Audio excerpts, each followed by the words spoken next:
दक्षिण सोलापूर तालुक्यातील मंद्रुपमधील सीतामाई तलावाचे पोकलेनने दुरुस्तीचे काम करताना तलावाचा बांध मधोमध फुटल्याने लाखो लिटर पाणी वाया गेले। यामध्ये मंद्रुप निबर्गी रस्त्यावरील दोन्ही बाजूच्या शेतांना तळ्यासारखं स्वरूप आलंय।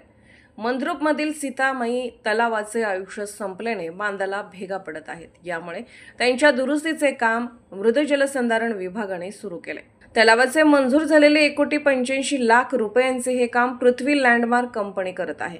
गेल्या 15 दिवसांपासून तलावाच्या दुरुस्तीचे काम सुरू आहे। यामध्ये खालपासून नव्याने तलावाच्या बांधाचे काम सुरू आहे। एका बाजूचे पोकलेनच्या साहाय्याने काम सुरू होते, एका बाजूने पाणी काढताना काम करणाऱ्या कामगाराने मोठी चर खोदली। यामुळे तलावातील पाणी मोठ्या प्रमाणात वाहू लागले। बघता बघता पाण्याचा प्रवाह वाढला।